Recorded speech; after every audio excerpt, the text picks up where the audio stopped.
My girlfriend snapped, "You don't get to have an opinion about my weekend plans. We're not married." I was going to propose to her that very weekend with the diamond ring of her dreams, complete with a family travel plan for a surprise engagement party. But she abandoned it all for a spontaneous girls' trip to Vegas. When she came back, she found the ring on the hand of my new fiancé. I was going to propose to my girlfriend that weekend. The ring, the exact diamond she once stopped to admire behind the glass of a Cartier window, was already in my drawer. Our families were in on it too. I'd planned a surprise getaway to Lake Tahoe, complete with dinner by the water, candles, and a quiet, "Will you marry me?" moment under the stars. But 3 days before the trip, she looked me in the eye and said, "You don't get to have an opinion about my weekend plans. We're not married." She said it so casually, like I was some random guy she was texting, not the man about to ask her to spend the rest of her life with him. That sentence broke something in me and woke something else up. She went to Vegas with her friends. I stayed home with the ring. When she came back, tanned, laughing, dragging her suitcase into my apartment, she froze, because the ring she'd always dreamed of was no longer in the box. It was already on someone else's hand. Lily and I had been together for 3 years. 3 years of what I thought was building a future, sharing apartments, meeting families, blending routines. The kind of slow, steady love that feels like it's heading somewhere real. She was ambitious, loud and funny in that way that fills a room. I loved that about her, at least in the beginning. But over time, that confidence started turning into something else. Every decision had to go her way. Every plan had to fit her schedule. Every compromise came from me. Still, I didn't mind. I told myself she was just strong-willed. That's what I loved about her, right? I paid for most of our trips, handled the rent, covered her car insurance for a few months when she was between jobs. It didn't matter. I wanted to build a life with her, not keep score. The ring had taken months to design, an oval-cut diamond, 1.8 carats in a platinum band. She once stopped in front of that Cartier store downtown, pointed at a display and said, "That's the one, the dream ring." I'd smiled, pretending I wasn't already taking notes in my head. I wasn't just buying jewelry, I was buying a future. That's why when she came home that Wednesday night talking about a spontaneous girls' trip to Vegas, it didn't register right away. Vegas? This weekend? I asked, thinking maybe she'd gotten the dates wrong. "Yeah," she said, scrolling on her phone, barely looking up. "Amber found this insane deal on flights. We're going Friday morning." I laughed. "You mean our weekend?" "Lake Tahoe?" "The one I told you about weeks ago." She finally looked up, annoyed. "Ethan, seriously, you don't have to get weird about this. We're not married. I can make my own plans." The words landed like ice water. She didn't even sound angry, just dismissive. Like I was overreacting for thinking my girlfriend might want to spend a weekend with me. "You're right," I said quietly. "We're not married." She rolled her eyes, muttered something about me being clingy lately, and went back to packing her things. That night, I sat at the kitchen table, staring at the small black box in front of me. The Cartier logo gleamed under the light, expensive, beautiful, full of meaning. And suddenly, completely empty. It hit me then. I'd been planning a future with someone who didn't even want me in her weekend, so while she packed sequined dresses for Vegas, I started unpacking the illusion I'd built around us. I called the resort to cancel the reservation. I refunded the private dinner deposit. I messaged my parents and her sister, telling them plans had changed. My mom just sighed. My dad said, "Guess you found out before the ring went on the wrong hand." I laughed, but it wasn't funny. That weekend, my phone lit up with her posts, champagne flutes, pool parties, glitter filters, and captions like, "Girls just want to have fun." I watched every story once. Then I stopped watching altogether. While she was clinking glasses under neon lights, I spent the weekend realizing how blind I'd been. Every independent woman speech she gave, every time she made me feel guilty for wanting time together, it wasn't strength. It was selfishness dressed up as empowerment. By Sunday night, she texted, "Flight delayed, miss you, babe, can't wait to see you." I stared at the message for a long time, then put my phone face down. There was nothing left to say. When Monday came, I didn't feel angry. Just clear, like a fog had lifted. I went through the apartment and started boxing her things, the shoes scattered in my closet, the makeup covering half the sink, the dresses she never hung up. Each box I sealed made me feel a little lighter. By Tuesday, everything was ready. Her suitcase-sized boxes lined neatly by the door. The ring box sat open on the coffee table, the Cartier logo shining under the afternoon light, the inside lined with black velvet. But the ring itself wasn't there anymore, because the night before, I'd made a different decision. She came back late Sunday night, the kind of hour where the city's quiet and your thoughts are loud. I was sitting on the couch, laptop open, when I heard her keys jangling outside. Then came her voice, light, teasing, the same one that used to melt me. "Ethan, I'm back, baby." She stepped in, tanned, glowing, suitcase rolling behind her. And then she saw it. Her smile faltered. Her eyes swept across the apartment. Too clean, too quiet. No clothes on the chair, no shoes by the door, no trace of her. And then her gaze locked onto the coffee table. The black Cartier box sat open under the soft lamplight, the gold logo gleaming against the velvet interior. What is this?" she asked, her voice suddenly uncertain. I looked up from my laptop, calm as ever. "So your things are packed by the door," her brow furrowed. "Packed? What do you mean packed?" "I figured I'd save you the trouble," I said evenly. "You wanted independence, right? Now you've got all the space you need." She gave a short, incredulous laugh. "You're joking." "Because I went to Vegas." I didn't answer. "You're seriously kicking me out because I took a trip with my friends." I closed the laptop and set it aside. "No, Lily, I'm ending something that was already over," she scoffed, folding her arms. "You're being exciting." "Am I?" I said quietly. "You told me I don't get to have an opinion about your plans because we're not married." I listened. I finally understood.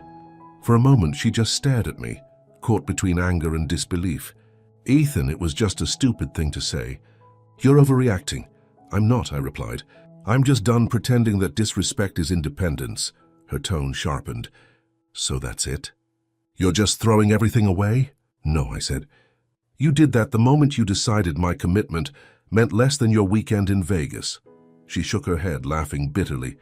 "You're unbelievable. I can't believe you'd ruin a 3-year relationship over this." I gestured to the coffee table. "Hey, it's funny. I almost proposed to you this weekend. That ring, the one you used to dream about, I bought it months ago." Her eyes darted to the box. She hesitated before walking closer. Her voice softened. You were really going to propose?" I nodded. "Was?" She opened the box, empty. Her hand trembled slightly. "Where's the ring?" I looked her straight in the eye. "I'm keeping it. Maybe someday I'll give it to someone who actually respects me." She froze, not out of sadness but shock, like no one had ever dared talk to her that way. Then her expression shifted, the tears, the pity tone, the soft voice she always used when she wanted control again. "Ethan, please, don't do this. We can talk. I just needed a break. You know how I am." "Yeah," I said quietly. "I do now." She stepped closer, reaching for my hand, but I didn't move. I could see it click in her head, that nothing she said would work anymore. Her voice cracked. "You'll regret this." "Maybe," I said, walking to the door and opening it for her. "But at least I'll regret it in peace." She glared at me, tears spilling now, part anger, part disbelief. "You're just going to throw me out like trash?" "No," I said evenly. "I'm giving you exactly what you asked for, your freedom." For a long moment, she just stood there, shaking her head. Then she grabbed her luggage handle, yanked it upright, and stormed out without another word. The door closed softly behind her. And for the first time in years, the apartment was silent. I sat down, staring at the empty ring box. There was no anger left, no heartbreak, just calm. The kind that comes after a storm you didn't realize you'd been standing in for too long. That night, I put the ring back in its case, locked it away in the drawer, and told myself something I hadn't said in years. She was never the one. I just wanted her to be. It had been 4 months since Lily walked out of my apartment. 4 months of quiet mornings, clean spaces, and peace that didn't need to be explained. And then came Sophie. She wasn't loud or emotional or the center of every room, and she just fit. Her calm matched my calm. Her laughter filled the silence without breaking it. She didn't compete with me. She built with me. We met through a friend at a work event, one of those you-should-meet-her introductions that usually go nowhere. Except this one did. Our first date wasn't fireworks, just conversation that never felt forced. No games, no walking on eggshells. For the first time in years, I didn't feel like I had to earn basic respect. A few weeks later, she started staying over. The apartment felt warmer again. Not crowded, not taken over, just alive. She cooked breakfast. She laughed at my terrible playlist. She brought peace where chaos used to live. For the first time, I thought, maybe this is what love is supposed to feel like. Then one night, I got a message from an unknown number. Lily, wow, you moved on fast. I stared at it for a second, sighed, and locked my phone. Didn't respond.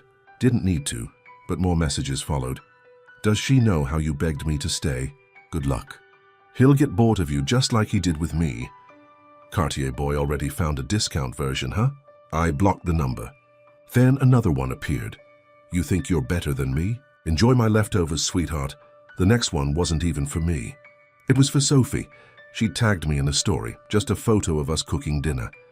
By morning, her inbox was full of fake accounts sending messages. He was mine first. He's just using you. Ask him what happened in Vegas. Sophie showed me one of the messages at breakfast. Her face pale but calm. Do you know who this is? I nodded. Yeah, I do. She bit her lip. What should we do? I smiled faintly. Nothing yet. Let her talk to the walls, but the text didn't stop. Then came the fake accounts commenting on my posts, calling me trash, liar, narcissist. I could have fought back. I didn't. I'd learned long ago that people like Lily feed on reaction. Silence starves them. Still, I started saving screenshots. Every message, every fake handle, every threat. Just in case. Then one morning, Sophie's car windshield had a note under the wiper. One line written in red lipstick. He'll leave you too. That was it. I wasn't angry. I'm just done. Done pretending that ignoring it would make it stop. I went to the police station that afternoon. Filed a report. Showed them everything. The screenshots, the note, even the timestamps. The officer looked at me and said, "You did the right thing. This kind of harassment escalates if you let it." Sophie squeezed my hand the whole time. When we walked out, she looked up at me and asked softly, "Do you think she'll stop now?" I exhaled. If she doesn't, she'll learn the hard way what no contact really means. The next week, I got a call from an officer. They'd traced the accounts. All connected to one IP, hers. They paid her a visit. Filed an official warning for harassment. She had to sign a document agreeing not to contact me or Sophie again, or face a charge. After that silence, no messages. No fake accounts. No lipstick notes, just peace again. A few nights later, Sophie and I sat on the balcony, the city lights blinking below. She rested her head on my shoulder and whispered, "I'm sorry you had to go through that." I smiled. "Don't be. Some storms only happen to show you how good calm really feels." She smiled back, and in that moment, soft wind, quiet night, I realized Lily had finally lost. Not because I'd won something she wanted, but because I'd built something she never understood. Real peace doesn't scream. It just stays. Lily used to say I was too calm, too predictable, funny. That calm is exactly what she can't touch now. 3 months passed after the police warning. Not a single text, not a shadow, not even a whisper of her name. Peace, real peace, settled back into my life. The kind that doesn't need loud music or constant validation. Just quiet mornings and someone you trust sitting across from you with a cup of coffee. Sophie and I moved to a new apartment.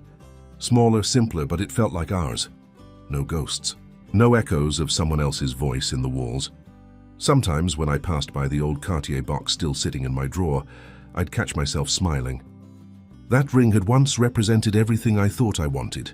Now it was just a reminder of how far I'd come. Then, one afternoon, an old mutual friend texted me out of nowhere. "Hey, just thought you should know. Lily's in the hospital." I froze for a second, not out of concern, but disbelief. He went on to explain. Apparently, she'd been dating some guy she met online. Charming, rich, exciting, until he wasn't. The guy had turned violent. She ended up with a fractured wrist and a restraining order of her own. I didn't respond. Not out of spite. Just silence. I'd already learned that some lessons arrive exactly the way we earn them. That night, I told Sophie about it. She didn't say much. Just reached over and squeezed my hand. "You okay?" she asked gently. I nodded. "Yeah, I think I'm finally free of it all," and I meant it. For the first time, Lily's name didn't come with anger, or regret, or pain. Just distance. The kind you need to start again. A few months later, on a quiet autumn evening, I cooked dinner for Sophie, the same pasta we'd made the first night she stayed over. After dessert, I walked to the drawer, opened it, and took out the Cartier box. She looked up, surprised. "Is that?" I smiled. It used to be a reminder of a mistake. Now it's proof that I learned from it. I opened the box. The diamond caught the light, glowing soft gold against the velvet. She gasped quietly, covering her mouth. "Sophie," I said, voice steady. "You turned my apartment back into a home, my silence back into peace, my plans back into dreams. I don't want to spend another day without you in it." She started to cry, not loud, not emotional, just genuine, trembling emotion. Then she nodded. Yes, I slipped the ring onto her finger. Perfect fit. And for the first time, that ring finally belonged where it was meant to be.